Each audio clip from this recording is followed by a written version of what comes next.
यार तू क्या कर रहा है, ये किस क्यों झंडा जला रहा है, तू क्यों पासपोर्ट फाड़ रहा है, तुझे पाकिस्तान में नहीं रहना, दफा हो जाए यहां से भाई। तू आप एक घर में रहते हो, जैसा मर्जी घर हो, जो आगे डिफेंस के लिए आपने एक गली में चौकीदार बिठाया हुआ है, वो अपनी ड्यूटी पूरी नहीं कर रहा। एक मिसाल दे रहा हूं, घर में राशन टाइम पे नहीं आ रहा, आप उसको ठीक करने की कोशिश करोगे या बोलोगे इस घर को बम से उड़ा दो? या जो मेरा घर का एड्रेस है ना, उसको एड्रेस करके उसको गालियां देना शुरू कर दो, तो लोग कहेंगे, लोग तो हंसेंगे, तू अड़ोस पड़ोस वाले क्या करेंगे, हंसेंगे, बोलेंगे अच्छा जल्दी तबाहो, मरो यहां से, तुम निकलो ताकि हम ये खरीद लें। ठीक है ना, क्योंकि बड़ा अच्छा घर है 400 गज पे बना हुआ है और लोकेशन वाइज बड़ा जबरदस्त है, तो अच्छा है तुम लोग इसके मुखालफत करो ताकि फिर कंट्रोल किसका आ जाए, हमारा आ जाए, क्योंकि हमें पता है वेंटिलेशन का भी बड़ा अच्छा इंतजाम है। तो घर का मालिक जवाब में ये कहे कि यहाँ चौकीदार अपनी जिम्मेदारी पूरी नहीं कर रहा, जिसको टमाटर लेने के लिए भेजो वो टमाटर के बजाय मटर उठा के ले आता है, तो फिर क्या कहा जाएगा? ओ भाई जो टमाटर के बजाय मटर ला रहा है उसको बुरा बोलना, तू घर को क्यों बुरा बोल रहा है? घर को बुरा बोलने से तो तू अपने पांव पे कुल्हाड़ा मार रहा है।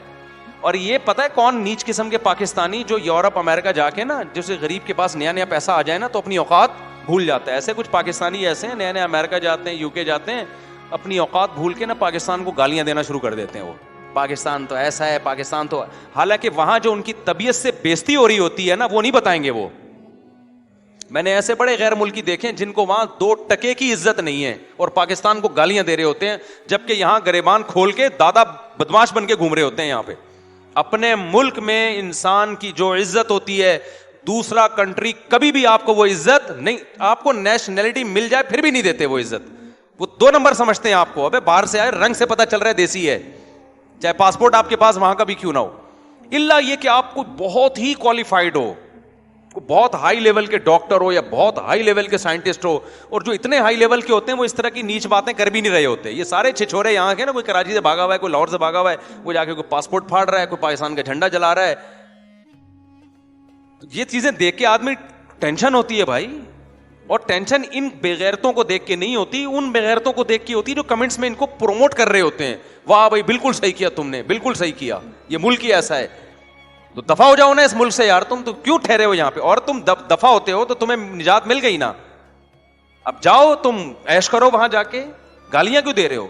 किसी ने बड़ी प्यारी बात की है, एक साहब ने, किसी ने पासपोर्ट फाड़ा ना, तो उसने कहा कितने मुल्क ऐसे हैं जो पाकिस्तान से भी ज्यादा बदहाली का शिकार हैं, कभी भी उनकी कौम उन मुल्क का पासपोर्ट नहीं फाड़ती है, कभी भी झंडा, ये जुर्म दुनिया में कोई नहीं करता। और मैं समझता हूं इसके जिम्मेदार भी हमारे सियासी लीडर हैं, जिन्होंने मुल्क की इतनी नफरत, और ये सहाफी हैं जिन्होंने मुल्क की नफरत पैदा कर दी है। हर वक्त नेगेटिविटी दिखा रहे होते हैं, हर वक्त आपको जूता ने तलवा दिखा रहे होते हैं और आपका चेहरा उसमें दिखा रहे होते हैं। क्या पॉजिटिव चीजें खत्म हो गई हैं क्या? अक्सर एहतजाज वो कर रहे हैं जिनकी तोंदें भरी हुई हैं, गरीब को तो बेचारे को फुर्सत, वो तो रो रहा है बैठ के। एक साहब ने मुझे कहा केपीके में ऐलान हुआ है कि जी 14 अगस्त नहीं मनाएंगे।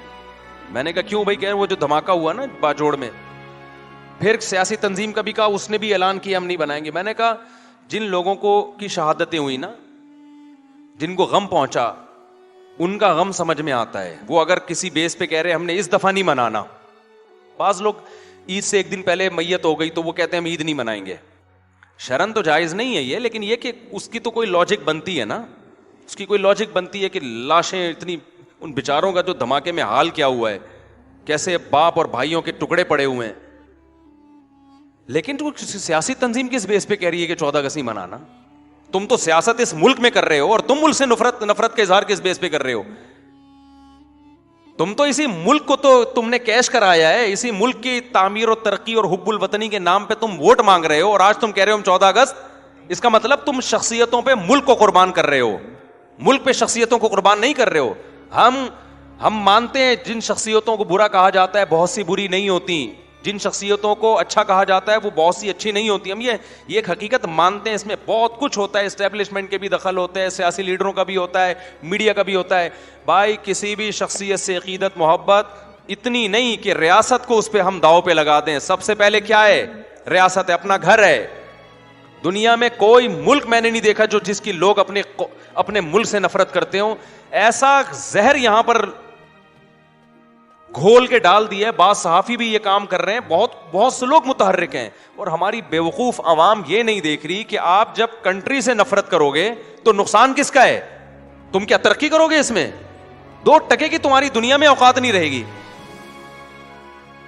फिर ये जब ये चीजें गुजरती हैं, जो केपीके में मैं उन मखसूस लोगों की बात कर रहा हूं कि अगर वो 14 अगस्त नहीं मना रहे, उनको एक गम पहुंचा है, तो जाहिर है एक किसी का एक गम तो गम होता है ना। लोग ईद मनाना छोड़ देते हैं, हालांकि तो मजहब का हुक्म है, लेकिन पूरी कौम ये बातें करना शुरू करते, हमने 14 अगस्त नहीं मनाना, हमने जनाब वो झंडा जलाना है, हमने झंडे नहीं लगाने। इसका मतलब तुमसे बड़ा बेवकूफ इस कायनात में पैदा, फिर जो कुछ तुम्हारे साथ हो रहा है बिल्कुल ठीक हो रहा है, फिर इस कौम के साथ यही होना चाहिए जो हो रहा है इसके साथ। वतन से ज्यादा तंजीमों और जमातों को आपने, इदारों को अहमियत देना शुरू कर दी है। किसी इदारे की नफरत में इतना आगे मत बढ़ो कि मुल्क से समझौता, मुल्क से मोहब्बत छोड़ दो, और किसी इदारे की या जमात की अकीदत में भी इतना आगे ना बढ़ो कि मुल्क से मोहब्बत खत्म कर दो। मुल्क मकसद है भाई, इदारे और जमातें मकसद नहीं है। बल्कि हम तो आगे बढ़ के कहते हैं कि मुल्क की मोहब्बत में गधे को भी बाप बनाना पड़े ना, बना लो आप, मुल्क पहले है।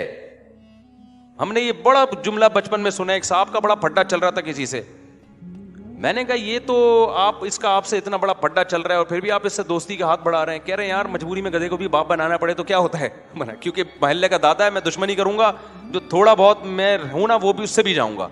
अपने जाती मफाद में ये चीजें लोगों की समझ में आती हैं, जहां अपना जाती मफाद हो।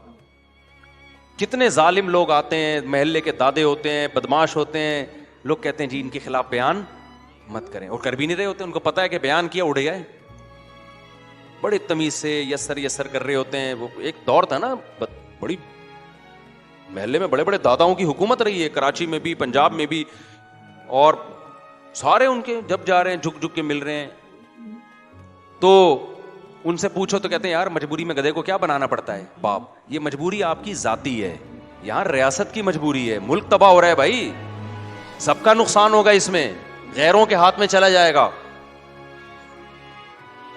और बाज दफा जिसको आप गधा कह के बाप बना रहे होते हो वो गधा होता नहीं है, गधे आप होते हो, इसलिए आपको लग रहा होता है वो।